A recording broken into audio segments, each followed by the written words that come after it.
Hello बच्चों, क्या हाल चाल? बढ़िया एकदम। Welcome all to the beautiful channel Madhav educational academy में। आर के माधव, आपका फिजिक्स एजुकेटर। आज मैं आपको बताऊंगा कि कैसे आप टेस्ट में अच्छे स्कोर कर सकते हो। मतलब टेस्ट एनालिसिस ऐसा कैसे हो सकता है जिससे आपके नंबर इंप्रूव हो जाएंगे। आप ढंग से यदि आप टेस्ट एनालिसिस करते हो ना, तो मैं गारंटी देता हूँ आपके नंबर इंप्रूव होना स्टार्ट हो जाएंगे।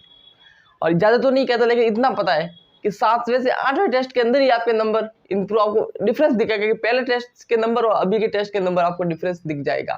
तो सबसे पहले छोटी सी बात, बिना टाइम वेस्ट किस टॉपिक पे आता, टॉपिक पे आने से पहले एक छोटी सी मेन रिक्वेस्ट है, यदि चैनल पे नए हो तो उसको सब्सक्राइब कर लीजिए और बेल आइकन को दबाना मत भूलिएगा, क्योंकि ऐसे वीडियो आपको मिलते रहेंगे ऐसे इंटरेस्टिंग टिप के साथ। तो चलिए शुरू करते हैं। सबसे पहला, यदि मैं टेस्ट देता हूं तो मुझे किस किस बातों का ध्यान रखना है।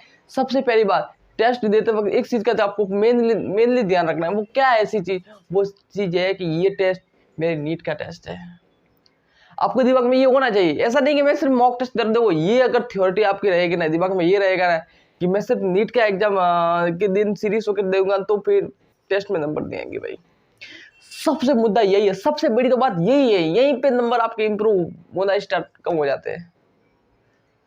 यही है बात। है क्या बात? सिर्फ इतनी है कि यदि आप नीट के एग्जाम देने जाओ तो उससे पहले ये देखना है आपको कि ये मेरा नीट का एग्जाम है। मॉक टेस्ट देने से पहले आपको ये सोचना है कि मेरा नीट का एग्जाम है, जैसे जैसे मेरे को टेस्ट देना है वैसे ही मेरे को टेस्ट देना है। मतलब मॉक टेस्ट देने जाओ, मतलब आपको पता होना चाहिए कि मेरा मॉक टेस्ट नहीं है, ये मेरे नीट का एग्जाम है। यदि आप इस ढंग से, अगर इस एटीट्यूड के साथ अगर आप मॉक टेस्ट दोगे तो आपके नंबर बेटर होंगे। कैसे बेटर होंगे बताता हूँ। हाँ, पहले मॉक टेस्ट। अब देखो, अब मैं फुल टेस्ट की बात कर रहा हूँ या फिर हाफ टेस्ट की बात कर रहा हूँ। आपको क्या करना है, आपको दोनों समझना है। समझ रहे हो? मैं पहले हाफ टेस्ट की बात कर लेता हूँ। मान लो मेरे पास ये 5 टॉपिक मेरे पास टेस्ट में आने वाले हैं। मेरे मॉक टेस्ट में कितने टॉपिक आने वाले हैं, चैप्टर आने वाले, 5 चैप्टर आने। वो मान लो फिजिक्स के, मान लो कोई भी वट एवर मान सकते हो, फिजिक्स केमिस्ट्री इंक्लूड मान सकते हो, जो भी मान सकते हो, मानना हो मान सकते हो। इन 5 टॉपिक 5 चैप्टर के अंदर मेरा आने वाला है। मतलब ये टॉपिक मेरे मॉक टेस्ट में आने वाला है, या चैप्टर मेरे मॉक टेस्ट में आने वाला है। याद रखना, ये जो 5 चैप्टर है ना, उनको इतना अच्छी तरह से पढ़ना, इतना अच्छी तरह से पढ़ना। देखो पहली चीज, फिर एनालिसिस करेंगे। यार एनालिसिस क्या होता है? एनालिसिस क्या होता है मुझे बताओ। एनालिसिस क्या होता है? एनालिसिस वो होता है जो गलतियां की, तो मैं ये साफ साफ दिख रहा है कि मेरे को ये चैप्टर नहीं आते, तो मैं गलतियों को कैसे सुधार पाऊंगा। एक बार पहले चैप्टर अच्छी तरह पढ़ लो। टेस्ट देने से पहले चैप्टर अच्छी तरह से पढ़ा होना चाहिए। टेस्ट देने से पहले आपके चैप्टर एकदम क्लियर कट होने चाहिए कि यस, इस चैप्टर से मैंने इतने क्वेश्चन किए और इस चैप्टर से कितना किया है। अच्छे ढंग से हो गया, यस हो गया, मैंने टेस्ट की तैयारी अच्छे ढंग से कर ली। मेरे जो 5 चैप्टर थे वो मैंने पूरे अच्छी तरह से पढ़ लिए यस। तो भी आना है, आगे बढ़ना है। जैसे हम टेस्ट देते हैं, सबसे पहले करना है आपको फिजिक्स का पोर्शन। देखो अभी टेस्ट कैसे देते हैं, कैसे क्या स्ट्रेटजी होनी चाहिए, सबसे पहले कौन से सब्जेक्ट, उसके लिए बाद में वीडियो लेके आऊंगा। लेकिन सब इतना बता रहा हूँ कि आप टेस्ट यदि आप देते हो, मुझे पता शुरू कर दिया होगा आपने अभी देना, जो मैं उम्मीद करूंगा, क्योंकि वो सिलेक्शन नहीं दिलाता भाई, सिलेक्शन दिलाता है टेस्ट। मॉक टेस्ट है ना, आपका सिलेक्शन सिक्योर कर देता है। हाँ, तो उम्मीद करोगे आपने टेस्ट शुरू कर दिया होगा। तो छोटी सी चीज पढ़ने, ठीक है सर हमने पूरा 5 चैप्टर थे वो पूरे अच्छी तरह से पढ़ लिए, अभी क्या करें, अभी आपको देना टेस्ट। सबसे पहले फिजिक्स करना, फिर केमिस्ट्री, फिर बायो का। ठीक है, ये छोटी चीज आपको पता है? हाँ सर, इतना हमें पता है।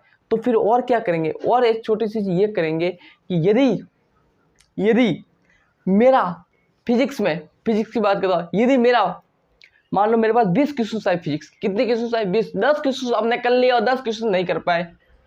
क्या 10 क्वेश्चन तो आपने कर लिए, लेकिन 10 क्वेश्चन आप नहीं कर पाए भाई। मॉक टेस्ट में इतने तो होता है, 5 चैप्टर का कितना 100 क्वेश्चन डाल देगा क्या? नहीं डाल देगा। तो मान लो फिजिक्स के 20 क्वेश्चन आपने उसको एग्जामिनर ने आपको डाल दिए, फिर उसमें से 10 क्वेश्चन है वो आप नहीं कर पाए हो, क्या 10 क्वेश्चन आपने नहीं किए, तो अब उसका क्या रीजन है नहीं किया? देखो सबसे पहले एक बुक बनाओ, एक डाउट की एक बुक बनाई। यस सर, मेरे पास बुक बनाई, ऐसे पेज बनाइए। ठीक है, ऊपर लिखा कि वो क्वेश्चन से जो मेरे 10 क्वेश्चन नहीं हुए। अब उस 10 क्वेश्चन 10 क्वेश्चन में आपने नहीं किए, उसमें से एक पोर्शन बताओ रॉन्ग क्वेश्चंस का, और एक बनाओ क्या ये मुझे लगता था, और आधे डाउट का जो भी डाउट वगैरह था वो उसका बनाओ। रॉन्ग का क्या क्या था? अब रॉन्ग हुआ उसके पीछे क्या गलती थी, याद रखना है। मेरी बात ध्यान से रखना है, याद रखना है। ये जो रॉन्ग क्वेश्चन था उसकी क्या गलती थी उसको पकड़ना है, और अगले टेस्ट जो है ना होने वाला ना सिलेबस या फिर टेस्ट उसके आगे चिपका लेना है। चिपकाने का मतलब ये नहीं कि पत्ता फाड़ के चिपका दिया, दिमाग में रखना उस चीज को कि मेरे को क्या गलती हुई थी। याद रखना टेस्ट में आपकी गलती, अगर आपके नंबर इंप्रूव करने हैं ना टेस्ट में, तो आपकी गलती को पकड़ो। यदि आपने अपनी गलती को पकड़ ली आपके नंबर इंप्रूव हो जाएंगे। बस सीधी कोई फंडा नहीं है, कोई स्ट्रेटजी नहीं है यार। नीट में स्कोर होने की ये की गलती, अपनी गलतियों पे काम करो, बस खत्म, तुम्हारा नीट में सिलेक्शन हो जाएगा। आप अपनी गलतियों को पकड़ लो, बस एक बार अपनी गलती को पकड़ ली कि यस ये मेरे से गलतियां हुई है, अगली बार नहीं कर। मैं अपने साथ बोलता हूँ ये गलती करना गलती नहीं है, गलती को बार बार दोहराना गलती है। पर मैं 2 पोर्शन बनाने, कौन कौन से, यहाँ पे रखना सिली मिस्टेक का और यहाँ पे रखना है डाउट का। मेरे कौन कौन से चैप्टर में डाउट है और कौन कौन से चैप्टर में डाउट है और कौन से टॉपिक का मेरा क्वेश्चन रॉन्ग हुआ, ये लिखना है इधर। सिली मिस्टेक, टॉपिक का रॉन्ग क्वेश्चन, सिली मिस्टेक और टॉपिक का wrong, reasons of question wrong, मतलब क्या वजह थी मेरे क्वेश्चन को रॉन्ग होने की, वो लिखनी है। एक पेपर बनाना है, ऐसे मैंने बनाया ना, मैंने ऐसे पेपर बनाना पूरा अच्छे तरह से। फिर सिली मिस्टेक, किस किस वजह से मेरा, देखो ये पॉइंट याद रखना है, बहुत इंपॉर्टेंट करेगा आपके नंबर इंप्रूव करने के लिए पॉइंट, किस किस वजह से मेरी सिली मिस्टेक हुई है। अब आप बोलोगे सर ये लिखने से क्या मतलब, सिली मिस्टेक तो हो रही है, ध्यान से रुकना, वापस बताऊंगा, आपको लगेगा कि यस ये वीडियो नॉलेजेबल है।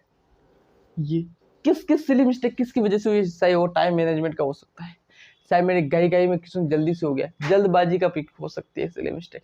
ऑप्शन तो ए बना था, बी भर गया। तो ऐसी चीज़ों को, सिली मिस्टेक को लिखो, एक बार लिख लो, मैं बता रहा हूँ ना क्या करना है, एक बार लिख लो।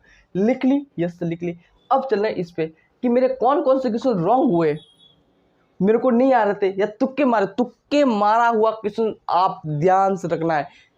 तुक्के मारा हुआ क्वेश्चन से आपके नंबर बढ़ रहे हैं तो उसको काट कर लीजिए। हाँ नीट में आपके काउंट हो गए, लेकिन टेस्ट में यदि आप तुक्के मार के आपका क्वेश्चन हो रहा है, तुक्के का मतलब क्या है, अब कौन सा क्वेश्चन तुक्के में आप काउंट नहीं करोगे। यदि आपको थोड़ा बहुत भी उस क्वेश्चन का नॉलेजेबल है और आपको लगता है कि यार इस वजह से ये होना था और इसका यही हो सका, तो उसको काउंट कर लीजिए। लेकिन आपने ऐसे तुक्का मारा है, ऐसे तो मारना भी नहीं चाहिए टेस्टों में, लेकिन अपने ऐसे तुक्का मारा तो उसको कट कर लीजिए, वो नंबर आपके इंप्रूव नहीं है बस, ठीक है। दूसरी चीज वो लगा दिया, तुक्के से मेरे कितने क्वेश्चन हुए, तुक्के का तो लगाना नहीं है, पहली बात तो ये यार। टेस्ट में आप तुक्का लगाओगे तो क्या मतलब यार, नहीं लगाओ, तुक्का मत लगाओ। लेकिन आपने लगा भी लिया है तो उसे मैं बता रहा हूँ कि अगर आप कोई लगा लेता है तो इसलिए नहीं लगाना है, लेकिन लगा लिया तो उसका काउंट नहीं करना है, क्योंकि वो उसमें हो जाएगा, वो बात अलग है, लेकिन इसमें नहीं करना, क्योंकि टेस्ट दे रहे अपने से गद्दारी करके क्या मतलब यार। सिलेक्शन अपन को चाहिए, अपन से गद्दारी करोगे तो सिलेक्शन कैसे मिलेगा, नहीं मिलेगा, ईमानदार रहना पड़ेगा आपको। तो ये हो गया किस किस किस किस वजह से मेरा नंबर कम हुए थे, बस ये लिख दो। किस किस टॉपिक से मेरा क्वेश्चन रॉन्ग हुआ, याद रखना, जिस टॉपिक से आपका क्वेश्चन रॉन्ग हुआ है उस टॉपिक को वापस पढ़ना है टेस्ट के बाद। और सर क्या बात है, हाँ भाई हाँ, जिस टॉपिक से मेरा क्वेश्चन रॉन्ग हुआ था उस टॉपिक को वापस अच्छी तरह से पढ़ना है और फिर वो क्वेश्चन करके देखना है क्या सॉल्व होता है। जब तक सॉल्व नहीं होता तब तक पढ़ते रहो उसको, बस खत्म।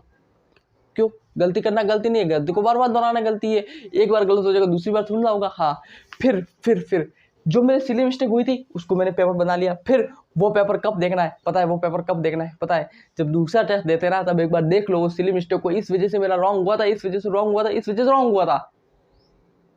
और यदि वो चैप्टर जो आपके फर्स्ट टेस्ट में आए थे वो दूसरे टेस्ट में भी आने वाले हैं तो वो टॉपिक को एक बार वापस देखो, जिस जो टॉपिक आपके वीक थे और आपका क्वेश्चन रॉन्ग हो गया था। समझ गए, इस पेपर का ये रोल था। अगर आपने इतना कर लिया ना आपका सिलेक्शन कोई नहीं रोक सकता भाई, कोई नहीं रोक सकता। और सिलेक्शन का मुझे नहीं पता, लेकिन इतना कह सकता आपके टेस्ट में नंबर इंप्रूव हो जाएंगे, गारंटी है मेरी, टेस्ट में नंबर इंप्रूव हो जाएंगे। तो थैंक यू सो मच यार इस सेशन को देखने के लिए। अगर आपको इस सेशन नॉलेजेबल लगा, आपको ये चीज़ अच्छी लगी तो चैनल को सब्सक्राइब करना नहीं भूलेगा। मिलते अगले लेक्चर में।